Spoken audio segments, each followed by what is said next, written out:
back down and shut your trap. It's time for Keeping It Sports with M3. Are you ready? Are you ready? Well, I'll need some beer. Are you ready? You have to ask me nicely. Come on now, don't be bashful. Are you ready?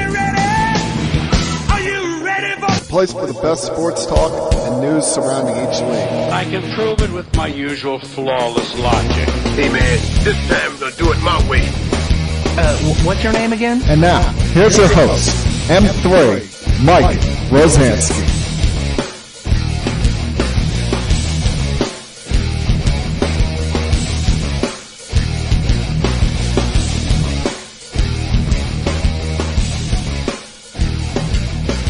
Coming to you from Cherry Hill, New Jersey. It's time for Keeping It Sports with M3, powered by the Connecticut School of Broadcasting. Good afternoon, everyone. Hope everything's going well for you here on this Monday, the 27th day of December for 2021, the final week of the year. Hope you all had a great holiday weekend, a very happy and safe Christmas.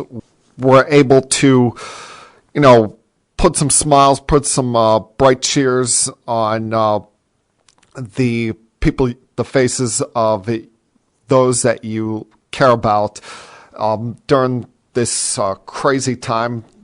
As I said, with everything going on in life, don't make Christmas even more crazier than it has to be. It's the thought that matters. Now, clearly, the sports world, the thought that matters pertains there as well.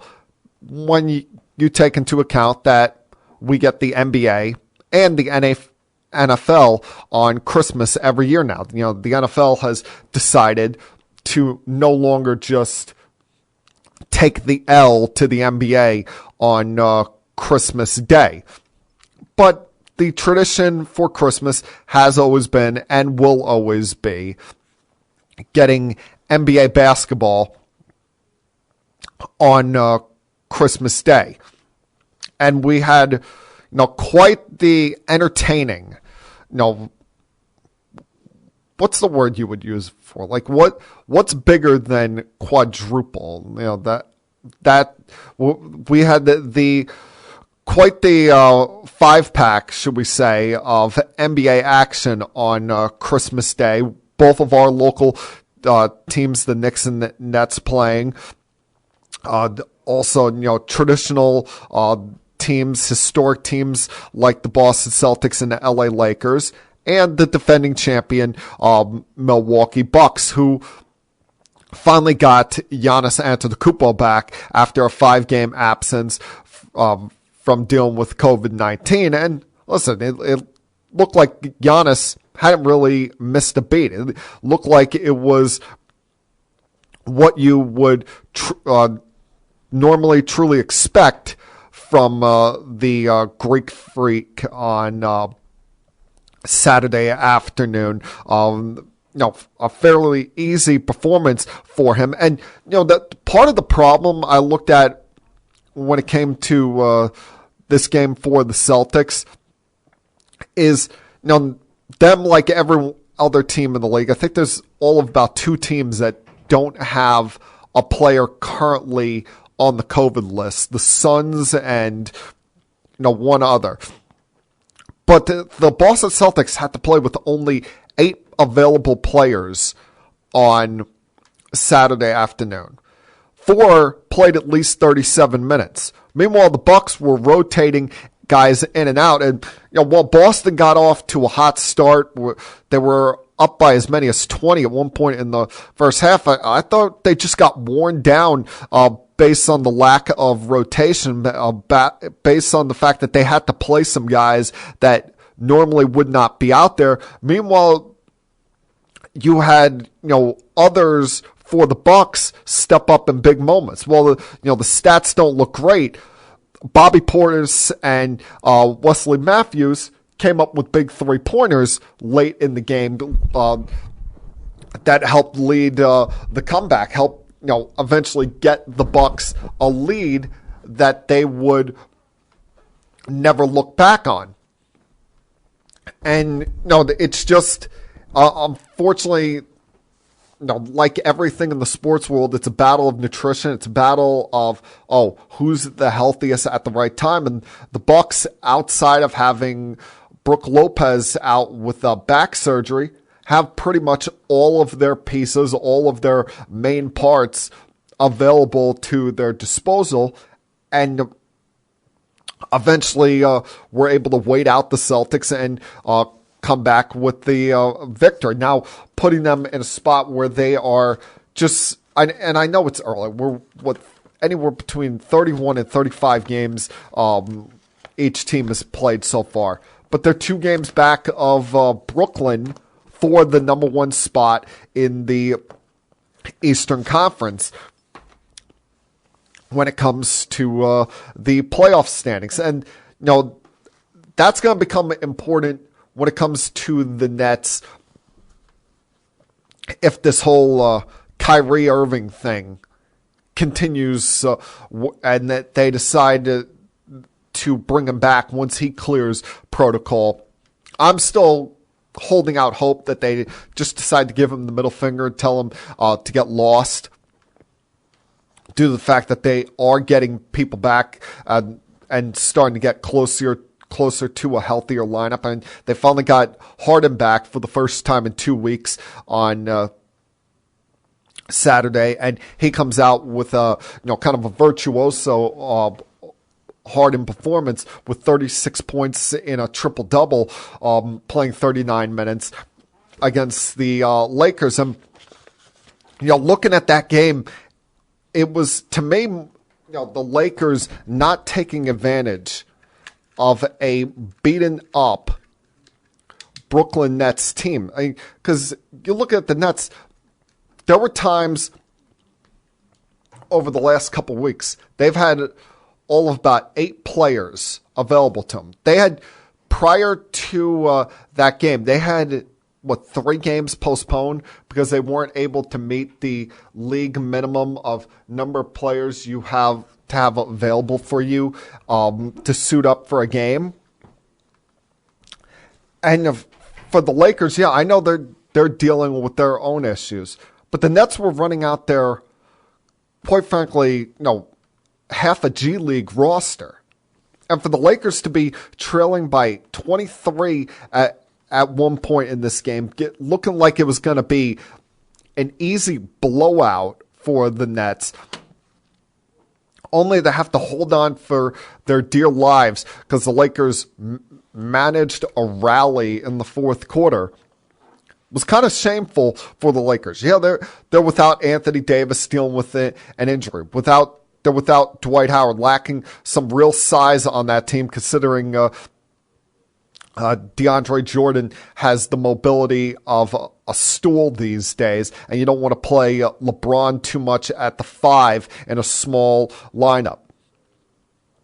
But you look at the Lakers, they got good production off the bench from Monk and Melo, but Westbrook had the emptiest triple-double you're going to see. 4 for 20 from the field. He's missing assignments on defense. He's more concerned about getting his rebounds, make sure he gets his triple-double. Meanwhile, you got Patty Mills wide open on the outside of the arc, hitting a 3 that turned out to be the dagger for the Nets. Followed that up with Nicholas Claxton's poster on LeBron. It was just another sign of why the Lakers are poorly constructed. Why they have too much age on that roster, not enough youthfulness, not enough fresh legs there. And LeBron can complain all he wants about they haven't gotten their lineups together. They haven't had time to truly flow, truly. Everyone is dealing with this in some way, shape, or form. It's not just, a Lakers thing. It's not just a LeBron thing. No, it's an entire league thing. Hell, it's an entire country, entire world thing. It's something that unfortunately, we have to adjust to on the fly. And for him to be coming out and complaining after these games about having had their entire lineups together, haven't had the chance to gel because of this, I thought kind of made him a little small and did nothing but pour gasoline on the fire to all the GOAT conversation for Jordan and all of the Skip Bayless-like LeBron James haters that there are out there in this world. And quite frankly, there are way too many of them, if you ask me. Now, elsewhere on your Christmas Day, the same thing we talked about with the Celtics running out of gas probably happened with the Mavericks in the nightcap. Being without Luka, having 8 players miss the game due to COVID and personal reasons happened with the Mavericks.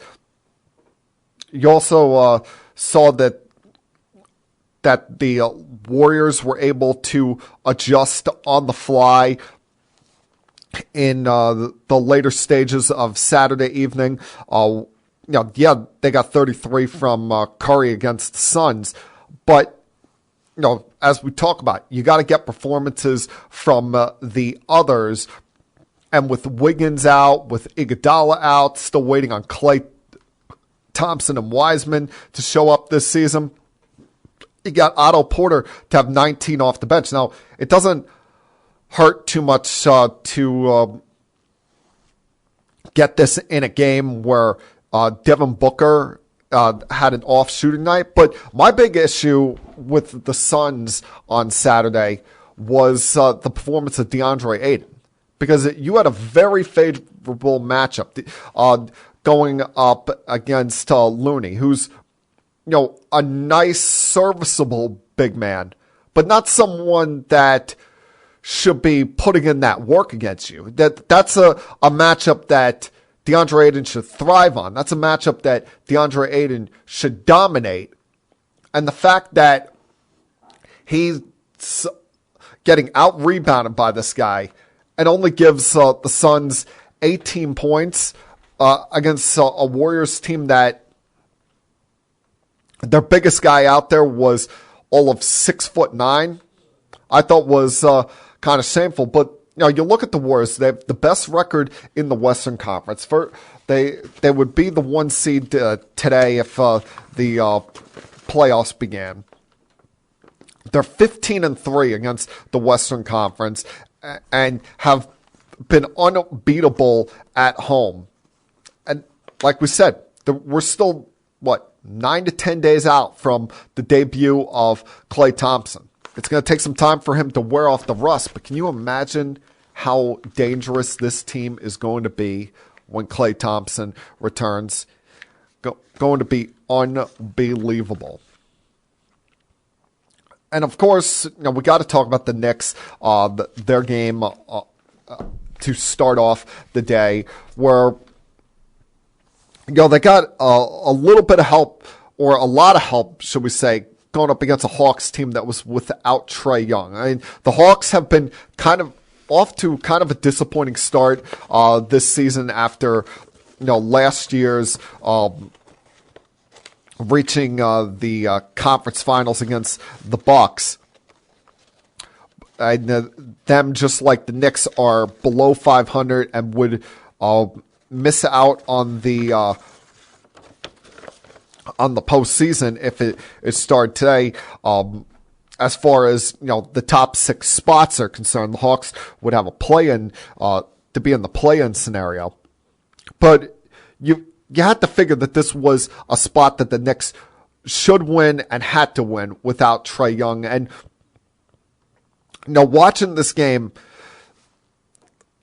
I know I've made a big thing of it, this theme of, Kemba Walker and RJ Barrett can't play on the court together. Well, I'm going to give Barrett a pass because he was just coming back from missing a couple weeks due to illness in his own right. But Walker has played all right since they put him back in the lineup. I still don't understand. While he wasn't off to a great start in the season, why he was seemingly getting the solo blame for the Knicks' slow start to this year. I mean, you look at Julius Randle wasn't playing like the all-star, excuse me, that he was last year. They were relying on Derrick Rose to be their best player, spent too much time arguing with refs, and here's Thibodeau benching Kemba Walker, taking him out of the rotation. They were 2-7 without him. They've been 2-2 with him. Now, I'm not saying that, he's been the reason that they've started to win a couple of games here, but clearly he does provide some kind of spark, even with how limited he is now. And clearly, now they are a better team with him in the lineup rather than without him in the lineup. And, this is a big part of the schedule for the Knicks here, because they've got 4 winnable games coming up here.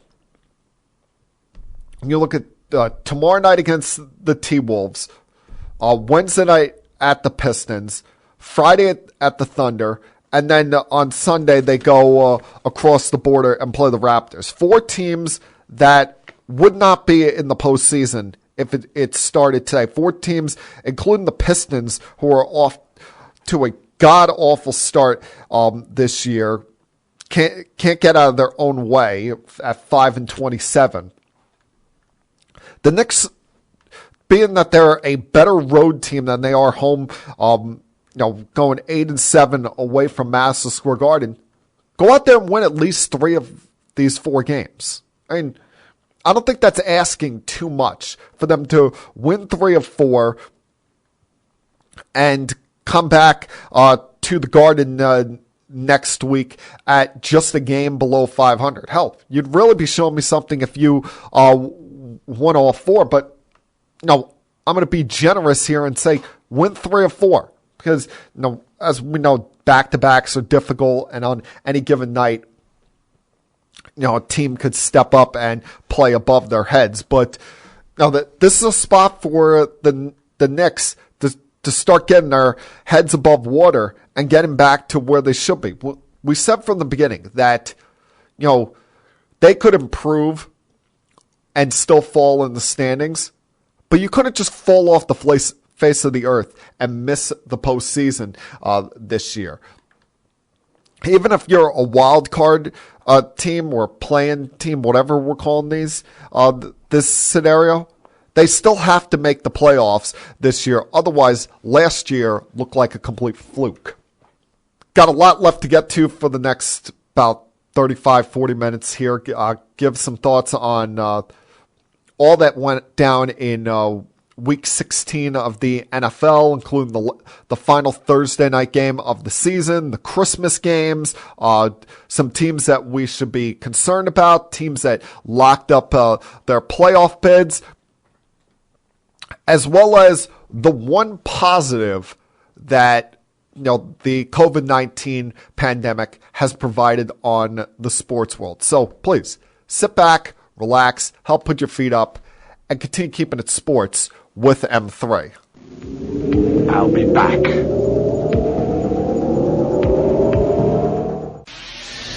Connecticut School of Broadcasting founder Dick Robinson. The media business has changed a lot since we opened our doors in 1964. Now media content is everywhere. On air, online, on the go. More than ever, companies are looking for people to help drive this new media. At Connecticut School of Broadcasting, you'll get hands-on training on the latest software and equipment in a matter of months, not years. Connecticut School of Broadcasting has placed thousands of grads in broadcast media careers. It's all about versatility. You see, at a radio station, if you you also know how to shoot, edit, and post videos, you become a pretty hot commodity. That's the training you get at Connecticut School of Broadcasting. Connecticut School of Broadcasting with locations up and down the East Coast from Massachusetts to Miami. Call 1-800-TV-RADIO or log on to gocsb.com. Connecticut School of Broadcasting, the nation's oldest and largest group of broadcast media schools, redefining training in radio, TV, and new media. Get trained. Get connected. 1-800-TV-RADIO.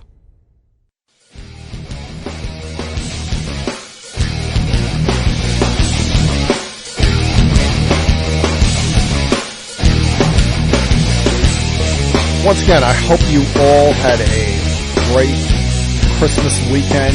It felt kind of weird having Christmas on a Saturday. I know it's not one of those holidays like Thanksgiving where it's designed for a certain day, but we always think of Christmas, or at least I think of Christmas as being on a weekday. So whenever it falls on a weekend, it just feels kind of weird, because I'm like, I'm already supposed to have today off anyway. What am I supposed to do with myself other than open presents? And hey, the patience of yours truly paid off, because 6 weeks of waiting, and I finally got to open the PlayStation 5 that I ordered in mid-November. So there's that. To make sure, I keep having football in my life, even when the Thursday night games come to an end, as they did last week, with two teams that, one in the Titans that I had been concerned about in recent weeks just because of all of the turnovers that they had, and the fact that they had the Colts right on their rear end for the division, and the 49ers, who I really wanted to believe in. The 49ers, a team that I was looking at and said, hey, maybe even if they don't come all the way back and win the NFC West, they could at least be a pain in the ass in the postseason. And then Thursday night happened and reminded me, as much as I respect the guy's ability and look at him as a viable starting quarterback in this league, Thursday night once again proved that there are limitations when it comes to Jimmy Garoppolo, and why at times we need to calm the hell down with the Jimmy G nickname. Because the 49ers should have been up by 24 points at halftime. The Titans had nothing going for them. They were moving the football up and down the field at will. Deebo Samuel was having another fantastic game as that kind of utility star player for them. But Garoppolo misses a wide open Kyle Juszczyk down the sidelines for a touchdown that he could have ran through the streets of Tennessee with. And then the two interceptions he had were awful. The first, he throws a pick in the end zone to Jack Rabbit Jenkins that would have put him up by 2 touchdowns in the first quarter, and then gave the Titans new life in the third quarter when he throws a pick in their territory to Hooker that gave Tennessee a short field to play with. And we're talking about a Titans team that had 40 yards of offense in the first half. But the turnovers and the mistakes by Garoppolo brought them to life, gave them energy. And this is a team that, outside of one drive, didn't have Julio Jones on Thursday. They're still waiting for Derrick Henry to come back. And now, provided them a little bit of a spark at a time that they probably needed it, with the Colts breathing right down their neck. The Colts, who, Saturday night continued 2 streaks. You had the streak continue as far as the Colts are concerned, just going out there winning games. It hasn't been pretty. It hasn't been, going out there and blowing people's doors off. And, they're not making any complaints about the the hand that's dealt to them. Saturday, they're without their best defensive player in Darius Leonard. And, they come into the game without 3/5 of their starting offensive line, lose Eric Fisher as the game's going on, and still Jonathan Taylor had a field day running all over the Cardinals. Mixing some good things by Carson Wentz there and some poor special teams by the Cardinals. And the Colts were able to keep their winning streak alive while the Cardinals were handed their third straight loss. And, think about it. About a month ago, they're without Kyler Murray. They're winning games that you wouldn't expect them to do with arguably the best backup quarterback in the sport in Colt McCoy. And now they've lost 3 games in a row and have allowed the Los Angeles Rams to take back the lead in the NFC West.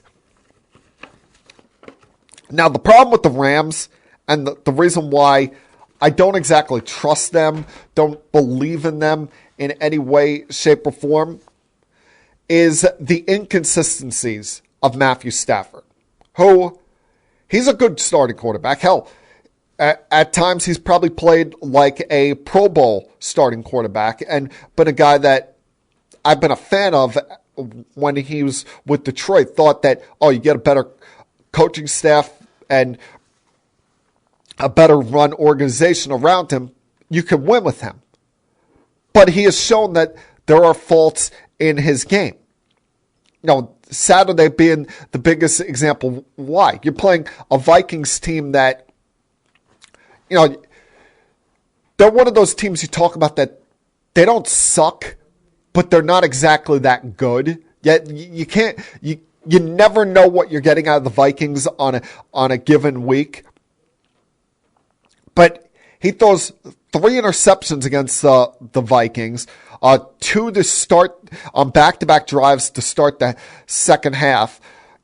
Allowing the Vikings right back in this game while you're seemingly running the football with will. Cooper Kupp is continuing this historic season he's having.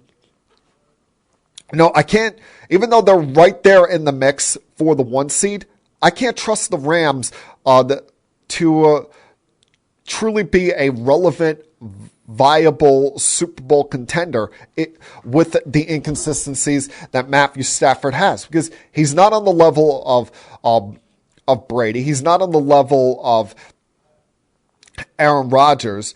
Right now, you look at the NFC, and to me, it's 3 teams that could come out of it and go to the Super Bowl between the Bucs, the Cowboys, and the Packers. The Buccaneers, you look at them, they probably have the deepest team of offensive talent. When you consider the fact that they've lost Chris Godwin for the year to a torn ACL, but Antonio Brown comes back after a 3-game suspension and plays great yesterday. You have guys like Cyril Grayson come out of nowhere and have 80 yards for him.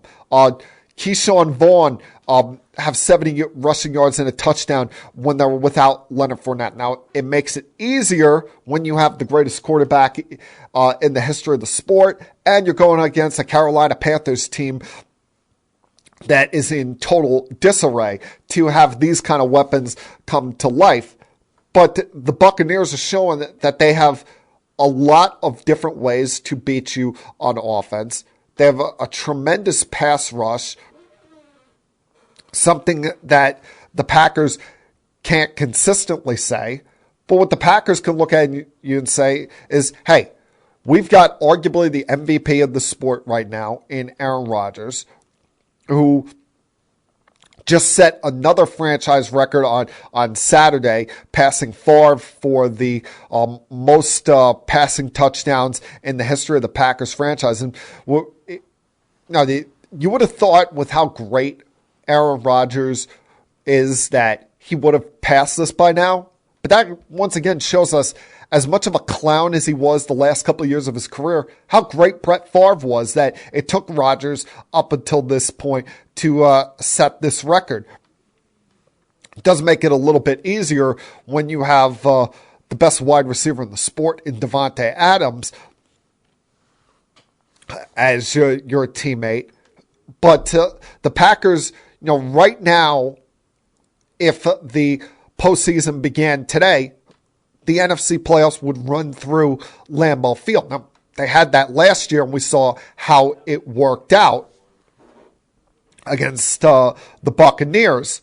But they may have one more challenger that they have to deal with as this thing goes along, as we continue on, because last night the Cowboys' offense woke up. The Cowboys, whatever slump Dak Prescott was in, it got cleared right away going up against the Washington football team. That does help when the most fight that the Washington football team showed all night was between Jonathan Allen and De'Aaron Payne on the sidelines.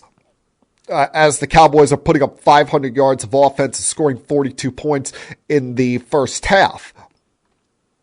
But the Cowboys, you look at them. They've got a DeMarcus Lawrence back, who had a crazy pick six in the first half.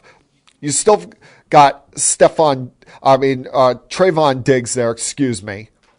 You got Micah Parsons playing like the defensive player of the year. If this offense is going to come back to life and they get anything out of Ezekiel Elliott, they're going to be a very tough out in the NFC postseason. Now, ifs is something we talk about a lot with the Cowboys, and maybe I could be proven wrong when it's all said and done, but for some reason, something feels different about this year's Dallas Cowboys. No, I don't know if it's the way this defense is playing, this bet that the defense has going on with the offense of what happens more between week 15 and the rest of the season, offensive touchdowns or defensive takeaways. If it's Dak being fully healthy, fully back from injury, or being able to constantly overcome the short-sightedness and problems that Mike McCarthy brings as a head coach. But this Cowboys team, in the past, we've seen them lay eggs against teams that they should beat. And, so far, they have not done that. Now, the last 2 weeks against the Cardinals and Eagles could prove to differ that outcome. But this year, it feels like a different Dallas Cowboys team where, you expect them or should expect them to be a real threat in the postseason rather than a disappointment that's going to lay an egg, especially at home. We could start going through the rest of the games coming up. Going to take one more break. Continue keeping it sports with M3. I'll be back.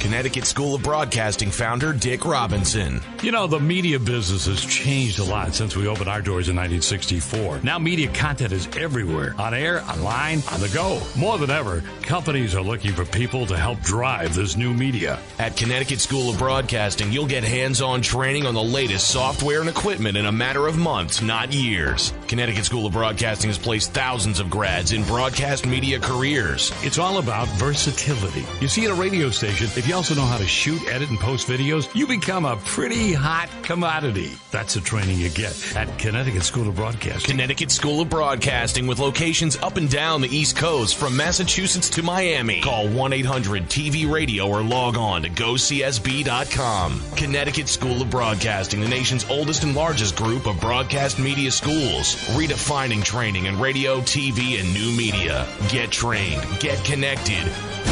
1-800-TV-RADIO.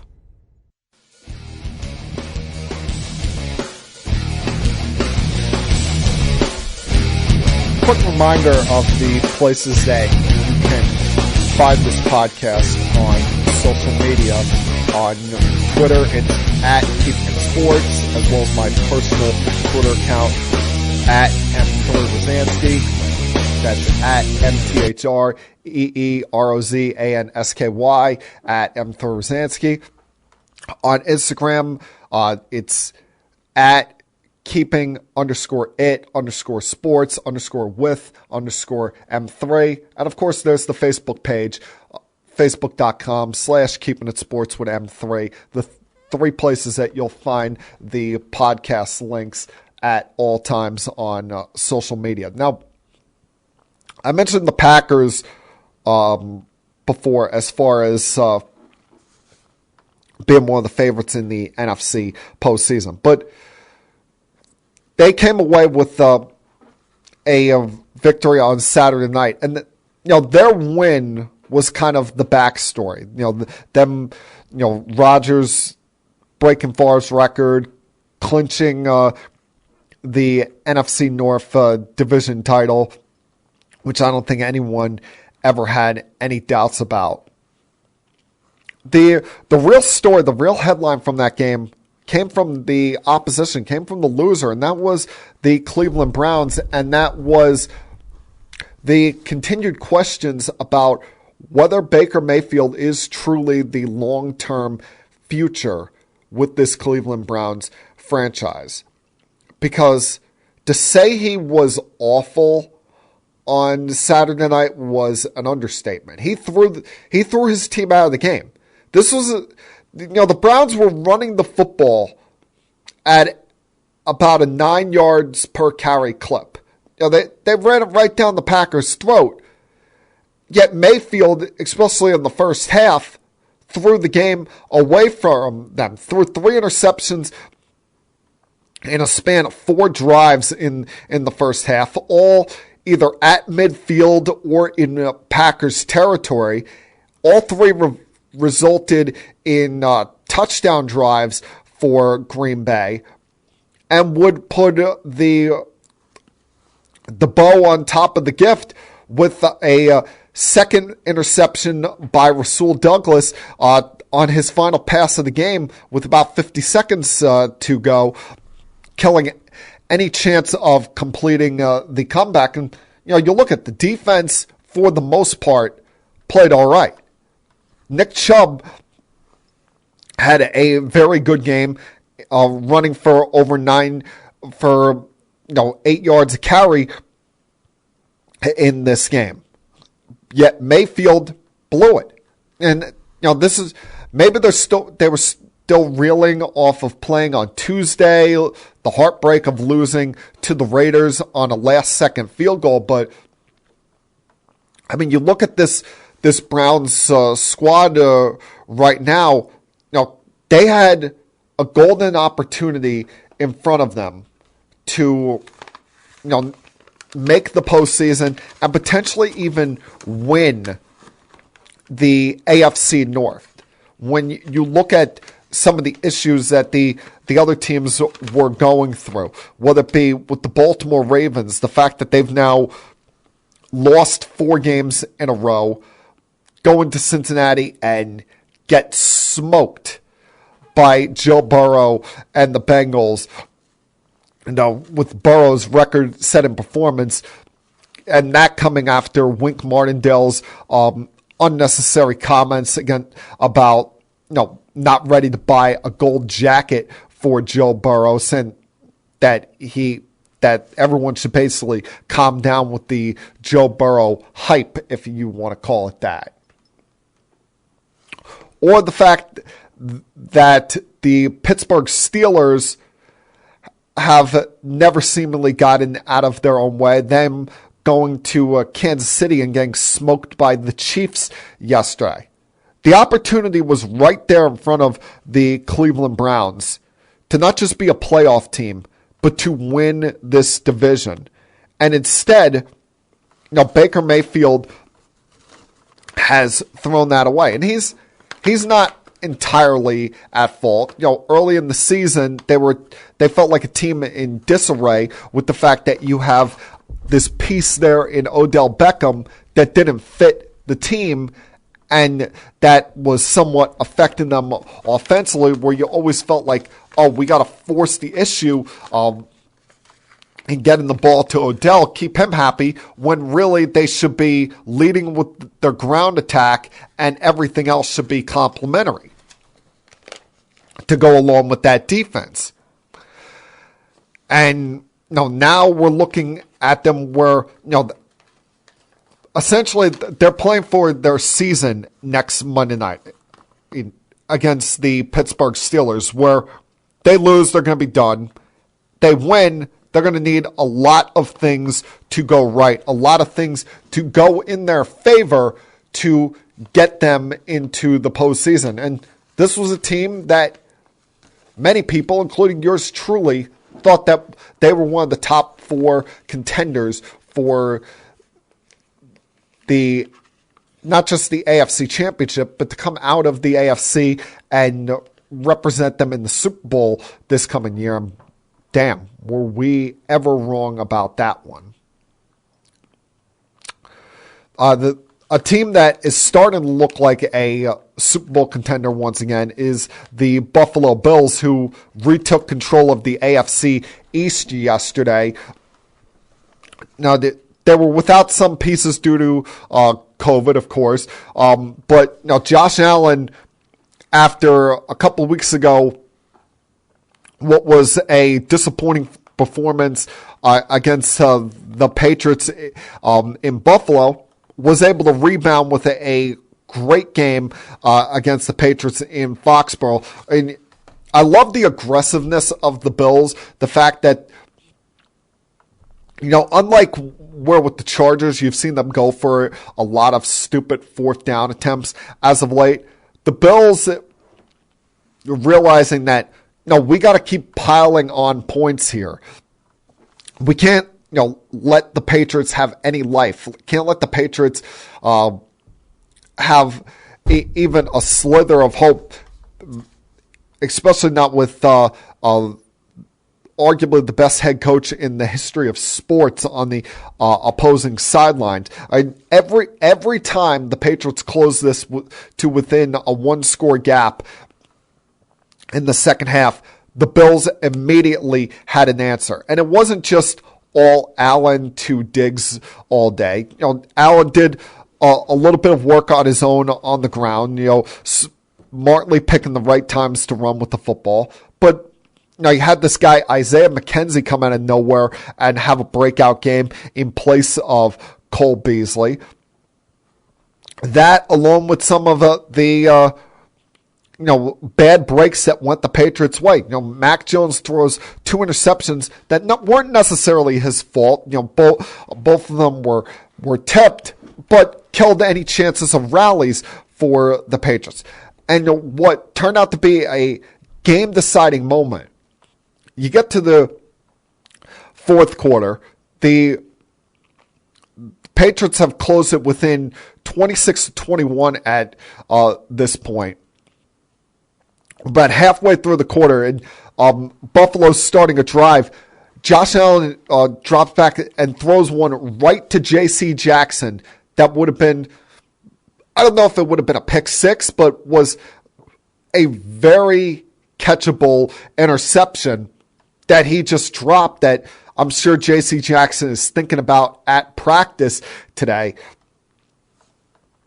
And, it was a win that the Bills needed to have, give them confidence going into the postseason, give them control of the AFC East, a division that they should win now. When you look at their final 2 games, both at home against the Falcons and the Jets, those are 2 games that, if you're a Bills fan, you got to feel pretty good about your chances of winning and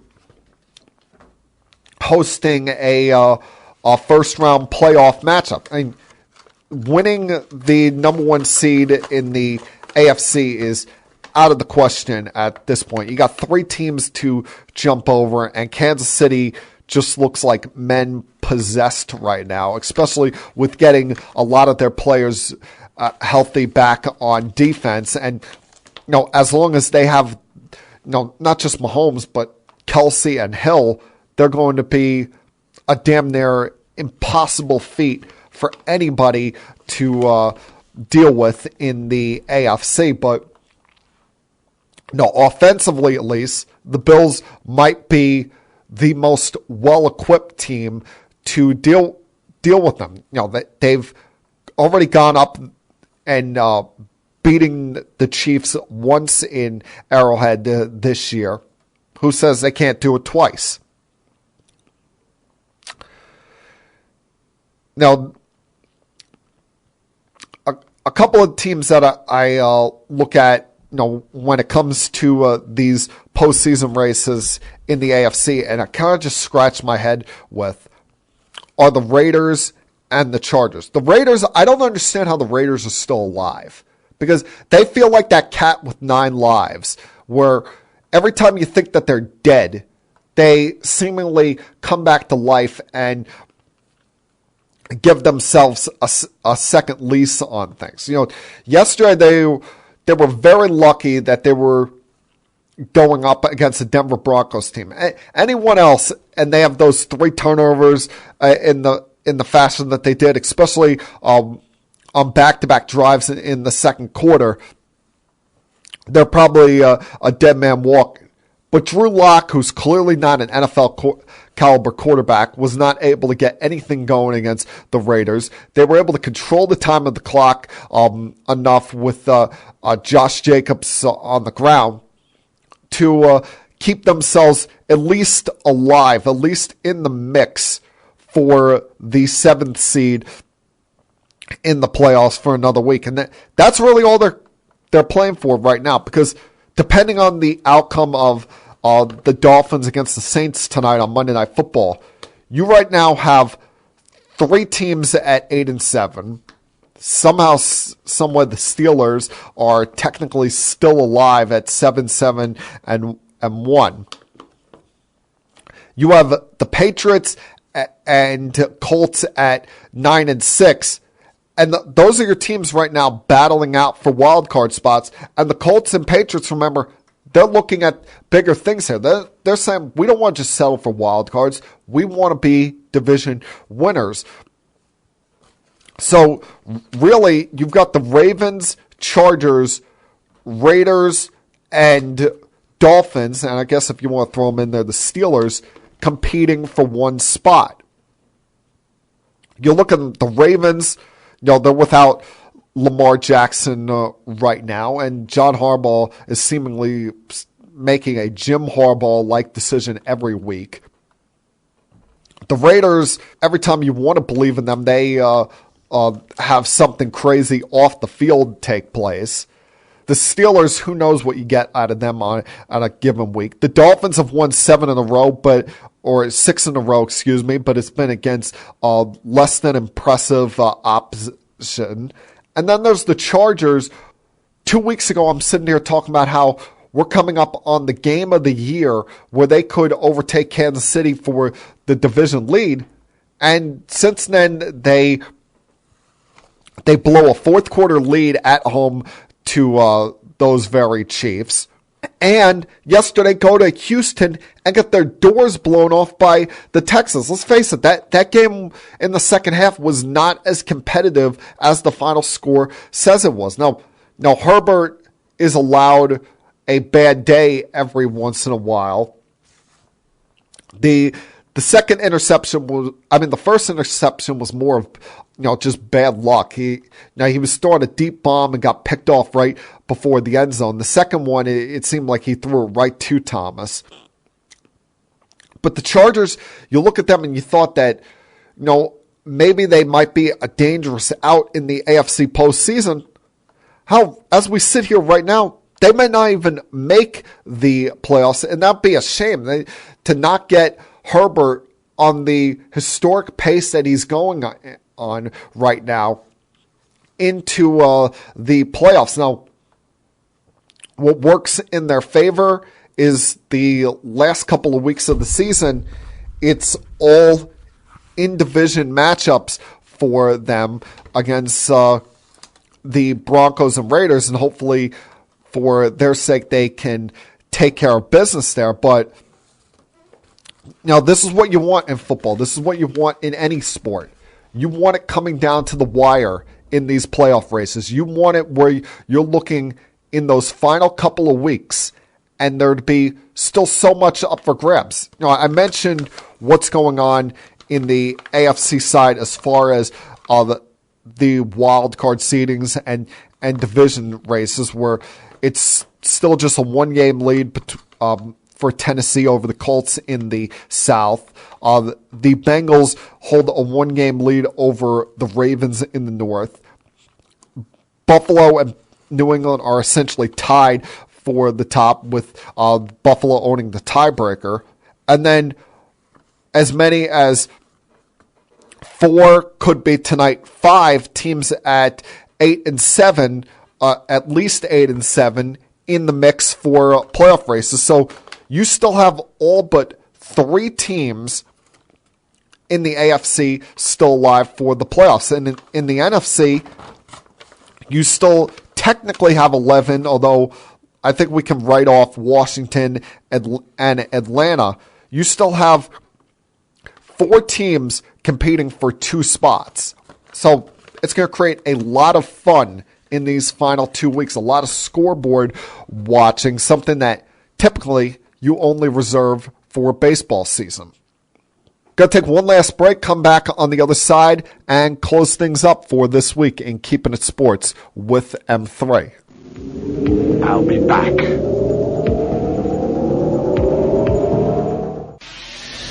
Connecticut School of Broadcasting founder Dick Robinson. The media business has changed a lot since we opened our doors in 1964. Now media content is everywhere, on air, online, on the go. More than ever, companies are looking for people to help drive this new media. At Connecticut School of Broadcasting, you'll get hands-on training on the latest software and equipment in a matter of months, not years. Connecticut School of Broadcasting has placed thousands of grads in broadcast media careers. It's all about versatility. You see, at a radio station, if you also know how to shoot, edit, and post videos, you become a pretty hot commodity. That's the training you get at Connecticut School of Broadcasting. Connecticut School of Broadcasting, with locations up and down the East Coast from Massachusetts to Miami. Call 1-800-TV-RADIO or log on to GoCSB.com. Connecticut School of Broadcasting, the nation's oldest and largest group of broadcast media schools, redefining training in radio, TV, and new media. Get trained. Get connected.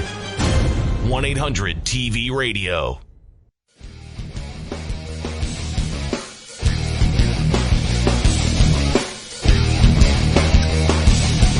With all of this excitement going on in the sports world, with the NBA at full flux, with the NFL nearing the postseason, it's been great distractions for what goes on in real life, the important stuff, such as the pandemic that we are battling. And I mentioned earlier, as much as the pandemic sucks, as heartbreaking as it's been to see so many people lose their lives, people lose loved ones, people lose their businesses, there has been one positive on the sports end of things. I mean, 2 actually. One, I think it makes us appreciate more these things, because think back to the spring and early summer of 2020, where it all disappeared and we didn't know when the world of sports and entertainment were going to come back. But also, with this variant that's out there that's, unfortunately spreading like hotcakes, thankfully it's it's more mild than previous variants that have been out there for this. And it's affected the NBA so much so I think we've seen somewhere between 80 and 90 players go on the health and safety protocols reserved list in the last 2 weeks alone. It's led to a lot of players that we forgot about coming back into the league and, getting another chance to shine, getting another chance to, prove themselves and show themselves as a viable option for a team. Like last week, 40-year-old Joe Johnson comes back with the Boston Celtics. Remember, he started his career with the Celtics. The last time he played for them, I was in middle school back in 2002.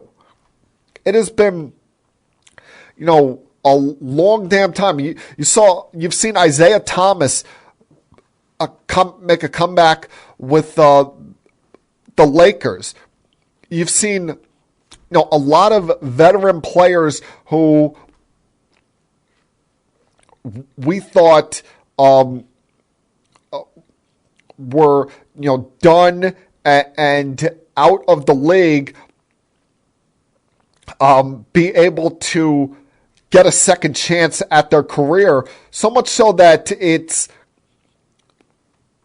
leading guys to now going on social media and almost promote themselves as options, promote themselves as, hey, is there any chance that, I could get back in the sport? Anybody want to give me a try? Like you're seeing, Michael Beasley was posting on Twitter or Instagram a couple of days ago. J.R. Smith's been posting things. We've seen so many of these guys come out of what's seeming retirement with all these 10-day contracts. Darren Collison hadn't played in the league in 2 years. C.J. Miles had been out of the league since the 2019-2020 season. Lance Stevenson, who... Would you believe that Lance Stevenson is still only 31 years old? And now he's back with the Hawks. Brandon Knight, the Mavericks had to sign him to have enough players to play. I mean, it's crazy what's going on, but it's provided us a little bit of enjoyment in seeing some viable NBA players make comebacks when we thought they were gone. I mean, Jamal Crawford must truly be retired for him to have not gotten, at least a phone call or at least not a 10-day contract with somebody right now, because you would think that would be the first person on most people's minds if they need a guard. I thought that he was going to play till 50 years old, and seemingly he must have had enough. I'm surprised that with how his career ended, that with the pandemic ending Vince Carter's career, that he didn't get the itch to make even a 10-day comeback, or that even though he was slightly overrated during his NBA play, that Jeremy Lin hasn't gotten at least a crack with one of these teams. But it has been enjoyable to see some guys that you thought were gone make a, in some cases, triumphant return to the league. I mean, little Isaiah Thomas, I felt so bad for him with the injuries that he had to deal with. And now that he's back in the sport, getting a second chance, he's never going to make up for the money he lost out on due to the hip injuries, but it is good to see him getting to continue his playing career. Also, with all this going on, you forget that baseball's in a lockout. Hopefully, as we enter 2021, the owners and the Players Association realize that, hey, we're doing just fine without you guys right now. We're not concerned about your scenario. So anytime you want to stop acting like big babies and, I don't know, get your sport back in the limelight, get free agency get going, I don't know, have a return date and when you're going to show us that you're going to have spring training start on time, we'll welcome you back. But until then, we really don't give a damn about you, baseball, because the NBA has gotten off to a hot start, even with all the players missing action at times due to COVID or due to injury. The NFL's got an exciting finish coming.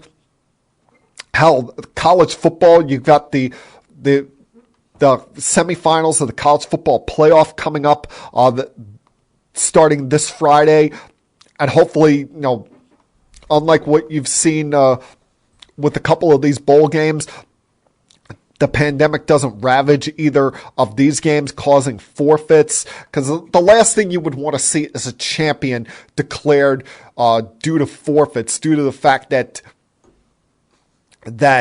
one team didn't have enough players to suit up. If a champion gets declared, especially if it's someone other than Alabama, you want them to truly earn it. You want them to truly say that, oh, we've earned this, we are the rightful champions, and that nobody has any excuses to make about how things went.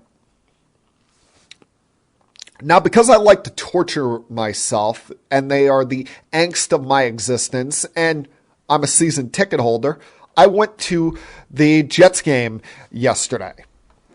Was a little bit late, didn't feel like tailgating for personal reasons, but was able to get in there just in time to watch Zach Wilson run down the sidelines for a 52-yard touchdown run that would set up, that was a very good day for Zach. The last couple of games, while the numbers haven't been eye-popping, what you like from Wilson is that he hasn't been turning the football over. He's been more aware, more conscious on protecting the football. And that's, something that a young quarterback has to learn. Every young quarterback has to go through. But the Jets, even without Robert Saleh, had a game plan. They were able to stick to it, with a dominant ground attack, especially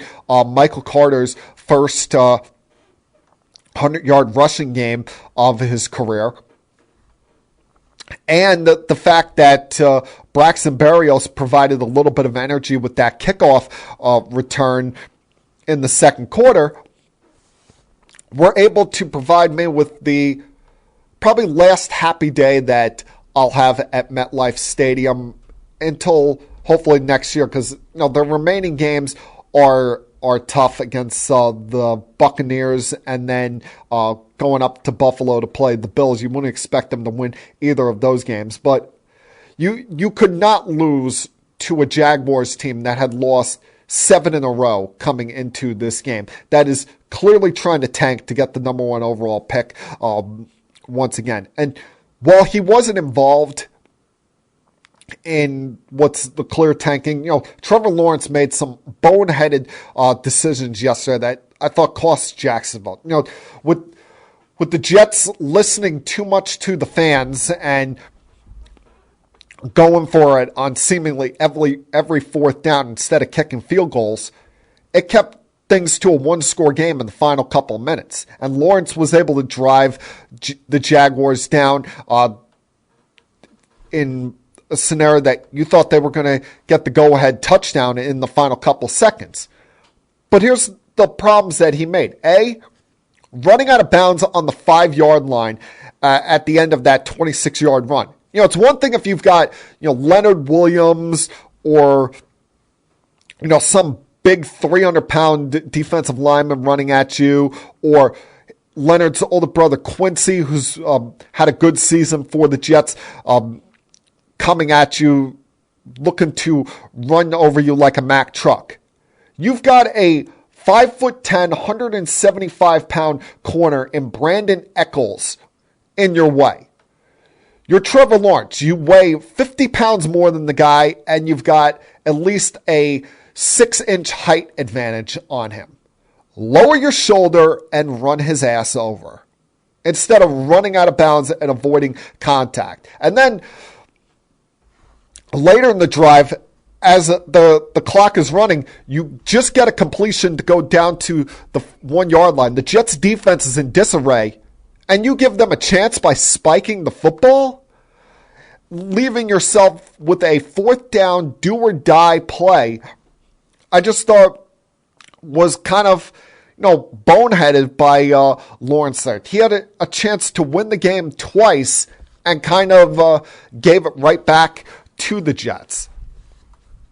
Now, along with the Jets' win, I know it hurt their chances of moving up in the draft due to the fact that the Texans won yesterday, and if the Jets had lost, they would have been number 3 overall. What was good for the Jets is that Nick Foles led the Chicago Bears in a victory over the Saints in Seattle yesterday, keeping that draft pick for the Jets right now in the number 7 position, if I've got things listed here correctly.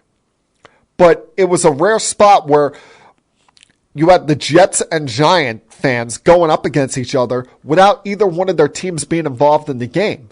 Because that win for the Bears actually hurt the Giants because it pushed the Bears pick back to 8, putting them behind the Jets as far as their second picks in the first round are concerned. Now, the Giants are also going to have a top 5 pick because I wouldn't expect them to win another game this year with how dismal and pathetic they look. I've spent the last couple of weeks saying, why not play Jake Fromm? Yesterday was the clear example of why you don't play Jake Fromm, because he had as bad a day as you're ever going to see from a quarterback. 25 total yards of offense from Jake Fromm before he got benched in the third quarter. And it was only a 1-score game when he got benched. That's how bad he was playing, that they thought that, Mike Glennon would give him a better chance at winning this game and keeping it competitive. And even he was not much of an improvement. And you think about that game for the Giants yesterday, it was 3-3 at halftime, and they got smoked 34-10. They had no offense whatsoever. Didn't even reach 200 yards of total offense, and the Eagles ran the football down their throat in the second half. The bigger issue is for the Giants is the grander scheme of things. The report that came out yesterday about the fact that in all likelihood you're going to be bringing back both Daniel Jones and Joe Judge next year. And I've got no problem with the Daniel Jones thing because he's dealt with injuries this year. Just has been the theme for the first 2 years of his career, not playing a full season. But he's coming up on the 4th year of his rookie contract. You're in salary cap hell, so you're not going to be trading for one of these star quarterbacks. You've got to figure out what you're doing with this guy before a good quarterback draft class comes up. Because this draft coming up is more about edge rushers, secondary players, and offensive linemen. There's not that quarterback that's popping off the screens that everybody's going goo goo gaga all over and saying, you got to draft this guy. My bigger problem is bringing back Joe Judge, because in all likelihood, you're going to have a new general manager. With Dave Gettleman either getting fired or most likely retiring. You're going to saddle this guy with Joe Judge, who the only thing he seemingly does is be good for a cliche here and there. I mean, he looks totally lost, especially when he's up at the podium after these games saying, it's disappointing, but I love the fight out of these guys. Yeah, what has that fight gotten you over at least this last month? I mean, hell, that fight so far as an NFL head coach has gotten you a 10-21 record. And as Bill Parcells once said, you are what your record once said you are. Or you are what your record says you are, to clean that up a little bit. Just look no further than your tenants in your building, the New York Jets, and how having organizational disarray can set you back years. I mean, you look at this, you look at the Jets scenario where years ago they fired Mike Tannenbaum, kept Rex Ryan, and bring in John Izek. Then they fired them both at the same time, bringing in Mike Maccagnan and as the new general manager and Todd Bowles. Eventually, Todd Bowles gets fired. The owner chooses the next head coach rather than letting Mike Maccagnan choosing his guy. I think he would have chosen Matt Rule. The owner, that bonehead Christopher Johnson, choose Adam Gase, and 4 months into his hiring, Adam Gase got Mike Maccagnan fired. He brings in his own general manager in Joe Douglas before he eventually gets fired, and Joe Douglas brings in Robert Saleh because ownership finally realizes that we're going to let the general manager and the head coach do their jobs and run things the way they see fit. The Giants, meanwhile, since letting go of Tom Coughlin, have just been obsessed with this idea of always bringing in somebody that has some kind of giant ties and doing things backwards. Whether you fire the general manager and keep a head coach, or that new GM comes in and they get fired at the same time as the next head coach. There hasn't been that, you hire a GM who's a real football guy, has no ties to you, just is the best guy possible, and then hires his own guy as the head coach. It's been just John Mara, who, when he's not concerned about the taunting penalties, choosing people with giant ties, and that's kind of set the Giants back, set them to a point where they've made the playoffs one time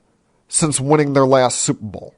This was once a proud football team, once a proud franchise in the NFL, and now they have become as much of a laughingstock as their co-MetLife Stadium tenant, the New York Jets, is. And that, my friends, was Keeping It Sports with M3 for Monday, December 27th, 2021. Everyone have a great week. Stay safe, stay healthy. Have a happy, joyous New Year's Eve. Don't do anything stupid. Hope you stay healthy, whatever you're doing. And I'll talk to you guys again, same time next week. Happy New Year, everyone. We have to go. Good night, everybody. I have had enough of you! Thank you for all the fun. Thank you. Hey, shut up, will ya? I don't want to see you, I don't want to hear you, I don't want to smell you. Now leave. I'll be back.